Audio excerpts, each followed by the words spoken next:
Hello, welcome to Jinni's tasty kitchen. ഇന്ന് ഞാൻ ഇവിടെ തയ്യാറാക്കാൻ പോകുന്നത് ഒരു നോർത്ത് ഇന്ത്യൻ സ്റ്റൈലിലുള്ള ചിക്കൻ ടിക്ക മസാലയാണ്.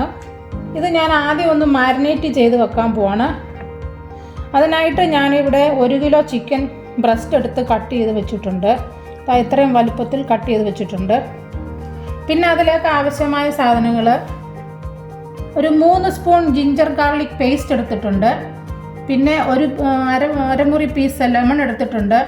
പിന്നെ 1 spoon garam masala powder, 1/2 spoon മഞ്ഞൾപ്പൊടി, 1 സ്പൂൺ മല്ലിപ്പൊടി, 1.5 സ്പൂൺ മുളക് പൊടി, കാശ്മീരി ചില്ലിപ്പൊടിയാണ് എടുത്തേക്കുന്നത്. പിന്നെ 1 സ്പൂൺ പെപ്പർ പൗഡർ, 1 സ്പൂൺ ജീരകപ്പൊടി, ഉപ്പ്, പിന്നെ 4 സ്പൂൺ തൈര്. ഇതെല്ലാം കൂടി മിക്സ് ചെയ്ത് ഒന്ന് അരമണിക്കൂറത്തേക്ക് മാറ്റി വെക്കാൻ പോവാണ്. ബാക്കി എല്ലാ സാധനങ്ങളും വേണ്ടി ഇഞ്ചിയും വെളുത്തുള്ളിയും ബാക്കിയെല്ലാം ഞാൻ പുറകാലെ കാണിക്കാം. ഇപ്പോൾ ഇത്രയും ചെയ്യാൻ പോവാണ്.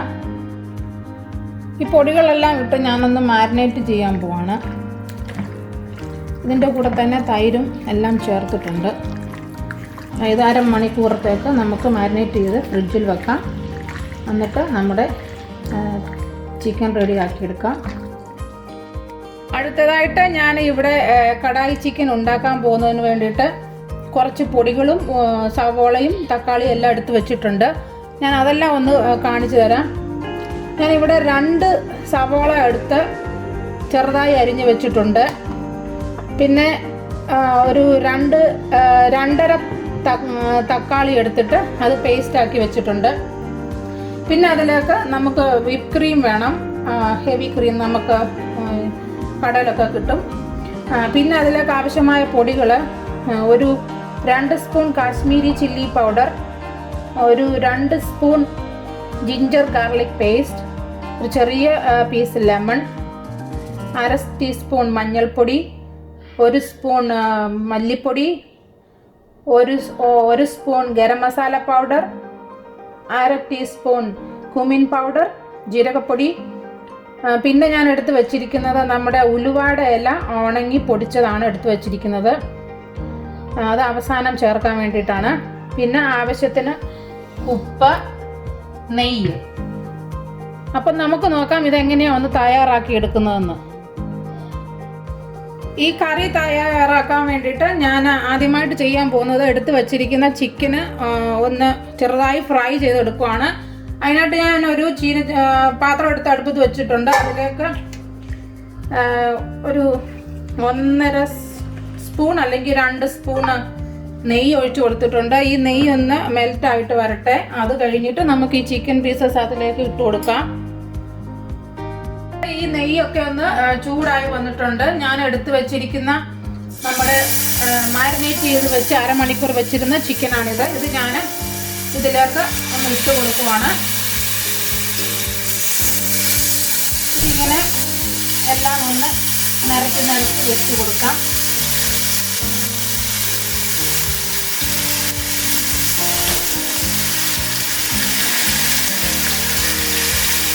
ഇങ്ങനെ ഇതെല്ലാം നമ്മൾ പാത്രത്തിലേക്ക് നിരത്തി വെച്ച് കൊടുത്തിട്ട് ഒരു 5 to 8 മിനിറ്റ് ഇതിലേക്ക് ഒന്നിരിക്കട്ടെ. ഈ ഒരു സൈഡ് അങ്ങനെ ഇരുന്ന് കഴിഞ്ഞിട്ട് നമുക്ക് തിരിച്ചിട്ട് കൊടുക്കാം. 5 മിനിറ്റ് ഉള്ളതൊക്കെ 8 മിനിറ്റ് വരെ ഇരുന്ന് കഴിഞ്ഞിട്ട് ഇവിടെ ഒരു 8 മിനിറ്റ് കഴിഞ്ഞിട്ടുണ്ട്. ഞാൻ ഈ ചിക്കൻ ഒന്ന് തിരിച്ചിട്ട് കൊടുക്കുകയാണ്. ചിക്കൻ എല്ലാം തിരിച്ചിട്ട് കഴിഞ്ഞിട്ട് പിന്നെ ഒരു 8 മിനിറ്റും കൂടെ പിന്നെ വെച്ചിരിക്കണം. അത് കഴിഞ്ഞിട്ട് നമുക്ക് തിരിച്ചിട്ട് ഇങ്ങനെ ഈ കളറായിട്ടുണ്ട്. ഇത് ഞാൻ അടച്ച് വെച്ചിട്ടല്ല ഫ്രൈ ചെയ്തെടുക്കുന്നത്. നമുക്കത് തുറന്ന് തന്നെ വെച്ച് ഇങ്ങനെ ചെയ്തെടുക്കണം. അങ്ങനെ നമ്മുടെ ചിക്കനെല്ലാം ഞാൻ ഇവിടെ വറുത്തെടുത്തിട്ടുണ്ട്. ഇനിയും നമുക്ക് അതിൻ്റെ മസാല തയ്യാറാക്കാം. ഇത് മസാല തയ്യാറാക്കാൻ വേണ്ടിയിട്ട് ഞാൻ ആ ചിക്കൻ വറുത്തെടുത്ത അതേ പാത്രത്തിൽ തന്നെയാണ് ഉള്ളി വറക്കുന്നത്. അതിലായിട്ട് ഞാൻ ഇതിലേക്ക് ഇച്ചിരി സാധാരണ എണ്ണ ഒഴിച്ചു കൊടുത്തിട്ടുണ്ട്. പിന്നെ നമുക്ക് ഈ എണ്ണ ഒന്ന് ചൂടായി കഴിയുമ്പോഴത്തേക്കും അതിലേക്ക് നമുക്ക് എടുത്തു വെച്ചിരിക്കുന്ന സവോള ഇട്ട് കൊടുക്കാം. ഇതിലേക്ക് ഞാൻ ഉള്ളി ഇട്ട് കൊടുക്കുകയാണ്. അതിൻ്റെ കൂടെ തന്നെ ഇഞ്ചി വെളുത്തുള്ളി പേസ്റ്റ് അതും കൂടി ഇട്ട് കൊടുത്ത് നന്നായി ഒന്ന് മിക്സ് ചെയ്ത് കൊടുക്കാം.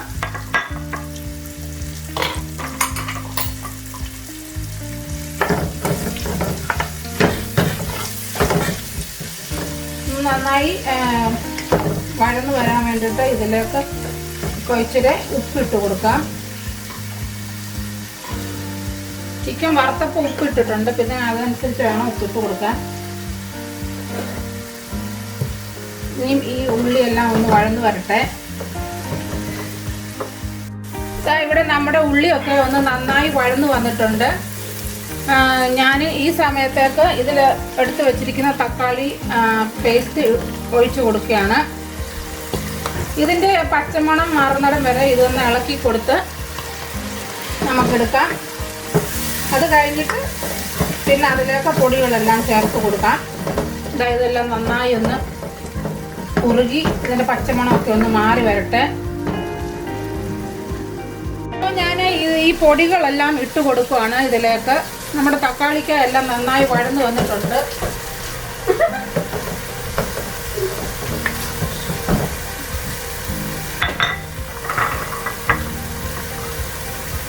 നമ്മുടെ ഉലുവയുടെ ഇല പൊടിച്ചത് മാത്രം ബാക്കി വെച്ചിട്ട് എല്ലാ പൊടികളും കൂടെ അതിലേക്ക് ചേർത്ത് കൊടുക്കാം.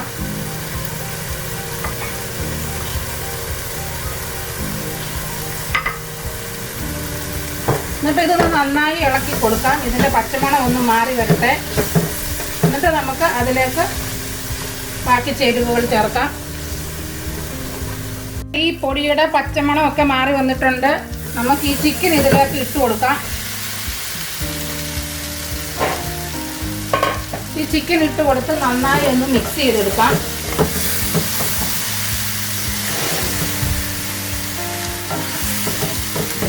എന്നിട്ട് നമുക്ക് ഇതിലേക്ക് ഒരു 2 കപ്പ് വെള്ളം കൂടി ആഡ് ചെയ്ത് കൊടുക്കാം. ഈ മസാലയെല്ലാം ഈ ചിക്കനിലേക്ക് പിടിച്ച് വന്നിട്ടുണ്ട്. ഇനി വെള്ളം ചേർത്ത് കൊടുക്കാം.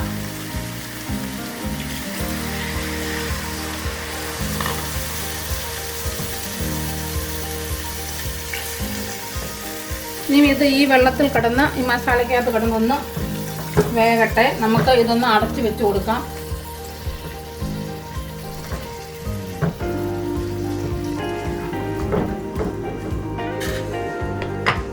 ഇതൊന്ന് അടച്ചു വെച്ച് 10 മിനിറ്റ് കഴിഞ്ഞിട്ട് ബാക്കി പൊടി ചേർത്ത് കൊടുക്കാം. ഇപ്പോൾ ഒരു 15 മിനിറ്റ് ആയിട്ടുണ്ട്. ഞാൻ ഈ കറി ഒന്ന് തുറന്ന് നോക്കുവാണ്. ഈ സമയത്തേക്ക് നമുക്കിതൊന്ന് ഇളക്കി കഴിഞ്ഞിട്ട് ഇതിലേക്ക് ഞാൻ എടുത്തു വച്ചിരിക്കുന്ന നമ്മുടെ ഉലുവ ഇല പൊടിച്ചത് ഇതിലേക്ക് ചേർത്ത് കൊടുക്കാം. എന്നിട്ട് ഇത് നന്നായി ഒന്ന് മിക്സ് ചെയ്ത് കൊടുത്തിട്ട് ഒരു 3 മിനിറ്റ് 4 മിനിറ്റും കൂടെ ഇത് അവിടെ ഇരിക്കട്ടെ. ഇതൊന്ന് അടച്ചു വെച്ച് കൊടുക്കാം. ഓക്കെ, ഞാനിപ്പോൾ ഈ ചിക്കൻ ഒന്ന് തുറന്ന് നോക്കുവാണ്. ഇതിലേക്ക് ഞാൻ ഈ സമയത്ത് കുറച്ച് മല്ലിയില ചേർത്ത് കൊടുത്തു. നമുക്ക് കുറച്ചും കൂടി മല്ലിയില വേണമെങ്കിൽ ഈ സമയത്ത് ചേർത്ത് കൊടുക്കാം. എന്നിട്ട് നമുക്ക് അതിലേക്ക് എടുത്ത് വെച്ചിരിക്കുന്ന വിപ്പ് ക്രീം ചേർത്ത് കൊടുക്കാം. ഈ കറിക്കൊക്കെ ചേർക്കുന്ന ആ ക്രീം നമുക്ക് ഈ സമയത്ത് ഇതിലേക്ക് ചേർത്ത് കൊടുത്തിട്ട് നന്നായി ഒന്ന് ഇളക്കി കൊടുക്കാം. ഞാനിവിടെ വിപ്പിംഗ് ക്രീം ചേർത്ത് കൊടുത്തിട്ട് ഒന്ന് നന്നായി ഇതൊന്ന് ഇളക്കി കൊടുത്തു. ഇനി നമുക്ക് തീയെല്ലാം ഓഫ് ചെയ്ത് ഇതൊന്ന് മൂടി വെക്കാം. ഒരു മിനിറ്റത്തേക്കൊന്ന് മൂടി വെക്കാം. ഇത് കഴിഞ്ഞിട്ട് സെർവിങ് ബൗളിലേക്ക് മാറ്റി കൊടുക്കാം. അങ്ങനെ നമ്മുടെ അടിപൊളി restaurant style chicken tikka masala ഇവിടെ റെഡി ആയിട്ടുണ്ട്. ഇതെല്ലാവരും ഒന്ന് ട്രൈ ചെയ്ത് നോക്കണം. എന്നിട്ട് അഭിപ്രായം പറയാനും കമൻറ്റ് ചെയ്യാനും ഷെയർ ചെയ്യാനും സബ്സ്ക്രൈബ് ചെയ്യാനും മറക്കരുത്. Thank you for watching.